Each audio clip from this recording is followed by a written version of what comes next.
Waltaanee warra gargaarsa nuu kennu Abiyyi Faarraa dhaqnee fudhachuuf qophii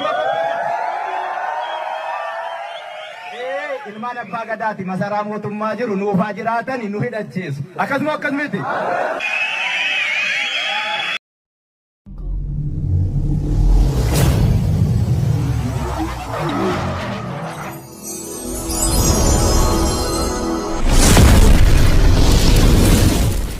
Kanumaafu obbo Abiyyi Ahmad haa galatoomu arraan tana jee wanni ummata Harargee jabeessinuuf ummanni maa ummata Harargee jabeessitan nuun jettanii waan jabeessinuuf qabsoo wajjin bahar har waaree yaadachuu qabnaa jee elemoo quttuu yaadachuu qabna jaarraa abbaa gadaa yaadachuu qabnaa jee kanumaafu illee wumma dhugaa jee anallee qalbi takkaan gurra keessanatti liqee isaatii laala daawwadhaa isiniin jenna. Elemoo qilxuu yaadachuu qabna. Jaarraa abbaa gadaa yaadachuu qabna. Jaarraa abbaa gadaa hin duune. Gocha isaa deemu jira dhuga. Gochi jaarraa abbaa gadaarra aliif ji'ee keetiti illaa aliif laamitti deemu jira jechuudha. Karaan isaa xurreen isaa inni taraarisan deemaa jirti malee. Inshallah isa rabbi jannatan akhannoo fi jannatan akhannoo fi isalle tartiiban dhageeffachuu qabdan waan Dr. Abiyyi Ahmad afaan isaatiin jee jechuudha. Ummata Harargee Oromoo bahaa jiru kan akka addaatti kan jaalannuuf kan yaannuuf maaliif akka ta'e namoonni yeroo baay'ee ni gaafatu. Qabsooni ummata Oromoodha Harargee wajjin baay'ee wal hidhata.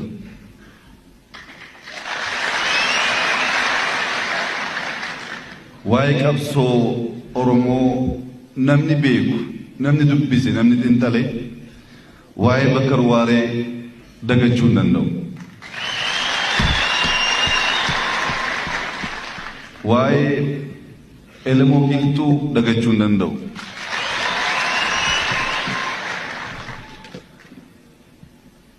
Waa'ee ilma abbaa gadaa jaarraas dagachuu hin danda'u.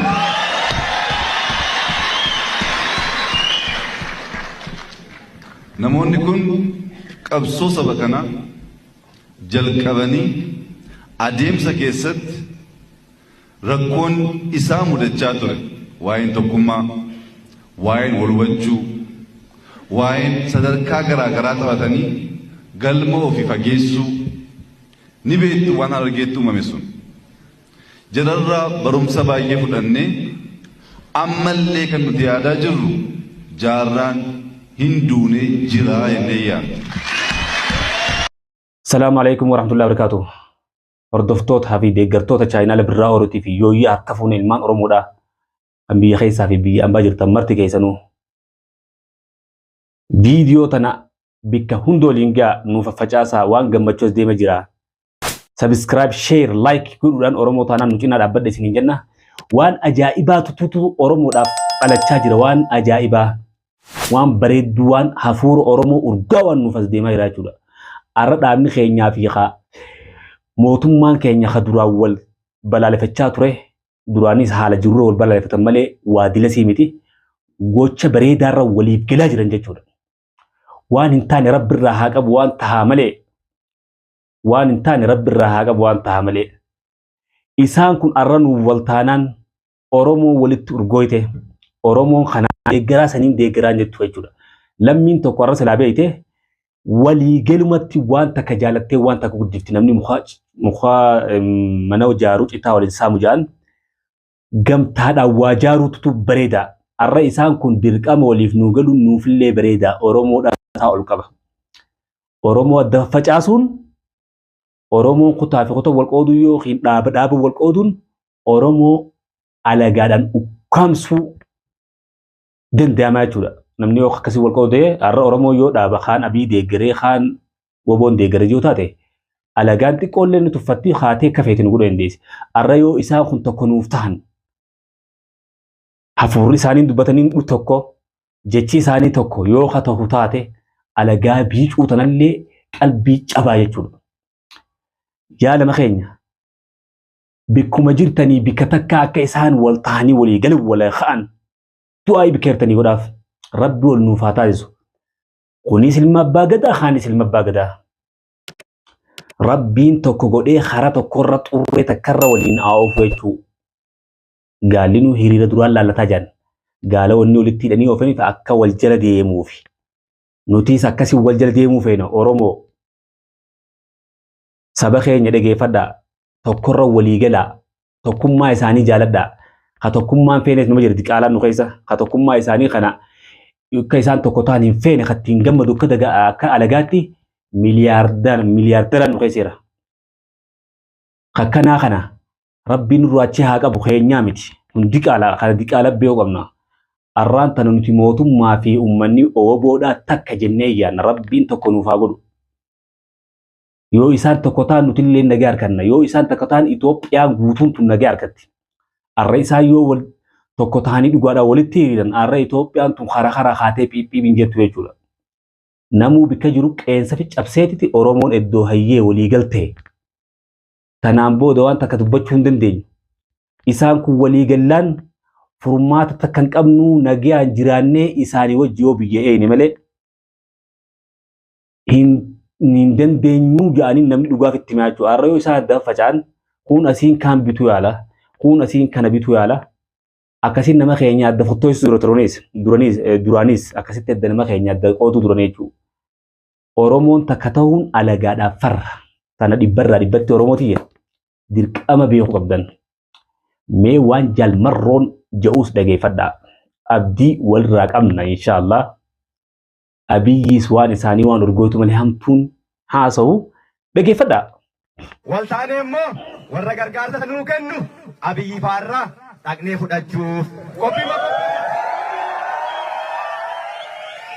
ilmaan abbaa gadaati masaraa mootummaa jiru nuufaa jiraatani nu hidhachiisu. Akkasumatti. Ayyee homaa gochuu hin dandeenyu gaa warra ejje dhokkubuufi homaa wanni goonu hin jiru. Inni sissiqaatuma goobana. Isin immoo ijarraa hafa. Eegaa waan irra kanatti Oromoon takka taatee tokkummaa irratti waliif galuudhaaf biyya namaa waliin jiran tanaas rabbiin injifannoo gaariidhaan adda nuuf haa kaasu. Namni immoo isaan kana akka waliin taane feetan inshaallah isin milkooytan silaafuu yoo Oromoo dhugaa taate waltaa isaanii namni jibbu hin jiru. Nuti waltaa jara keenya. Kanaa wobo kanaa tutuu bilisiginnaa kun mootummaa dalaga osoo hin jennetti nuti ilmaan abbaa gadaatiin hunda jila. Hundi takka ta'ee nuti tokkummatti hiriiruu barbaanna. Isaan illeen akkas nu godhuu qaban qalbii nu faffacaasuu hin qaban dantaa nuuf jecha dantuma isaaniiti jecha isaaniifuu wal ta'uun gaariidha isaanumaafuu. Dantuma isaaniitu wal ta'uun gaariidha. Diina meeqaatutu qalbii irraa cabee ganaa namnummaan tokko kajala waan ija'u hin jiru jechuudha. Arra yoo isaan kaddaban ta'an namuu achiini waa butan na ja'a. Kanumaafuu mataa keessanii fi mataa hawaasa keessan hagabrummaa jala amad dhibba meeqa ture kanaaf jecha waliigalaa waliigaltee takkaan gammachuun nama keessanitti akka as deebitan nuti illee abdii isirraa qabna. Oromootiif viidiyoo tana bikka hunda sheer waliin godhaadhaan nuuf waliin geessiniin jenna. Arra wanni deemaa jiru waan bareedaadha. Akka mataa kiyyaatti waan bareeda jeetii yaada. Duraallee isaan kun waliif galan je'eetumaan kaniin hawwiin tiyyaasa. Hawwiin tiyyaasanii kanaa san hin balaaleffadhoon. Tokko isaan hundi ilmaan Oromoo naaf takkaan yaaduma waan taa'irra wal dhaban malee akkasitti dilas walitti hammaatan je'ee yaadu ammallee rabbi waliif haa galchu. Rabbi afaan tokkoon hafuura tokkoon nuuf haa kaasu jenna.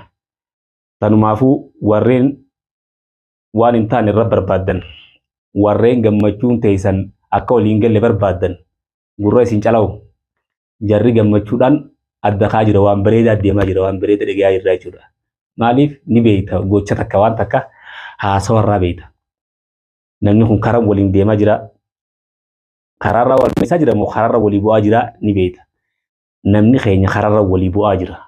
Karaarraa wal meessaan jiru. Gahee tana booda karaarraa wal meessuun durafte. Tanumaafuu obboleeyyan kiyya rabbi isaan kana takka godhee wal jala nuuf haa oofenna. Rabbi isaan kana wal jala nuuf haa oofenna. Du'aa'ii bikkeertaniitti godhaadha. arrantan ilmaan Oromoo takka waliin biyya bulchitan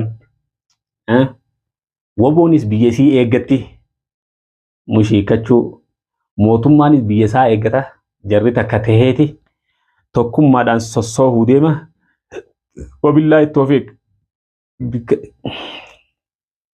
jarri tokko tahee tokkummaan sossoofuu deema Oromoo teenya gammachuu malee hamtuun hin jirtuutiti hamtuun farrifattinaatiti gammachuma farrifadhaa ilmi namaa gammachuu farrifatuun nama beekadu gammachuu farrifadhaadha viidiyoo teenya tana illaa hanga xumuraatti daawwadhaa sheer waliif godhaadha illaa hanga isaan dhaganitti nuugiyaan isiniin jenna isaaniifis dhaabni qabnu nuti mataa hawaasa keessaniitiif tokko tahaa wal jala deemaa ifi mataa keessaniif arra yoo isin adda faffacaatan alagaan karaan isin seentee akka isin waliin taane yookiin akka isin wal nyaattan barbaaddi malee akka isaan takka isin takka taatu hin fedhan ni beeytan isinis kana dantaa mataa keessaniitii fi dantaa hawaasa keessaniitiif tokko tahuun dirqama tana isin bira kaanne Oromoon guutuun dhaamsa as keessaan dabarfachaa jirti jechuudha.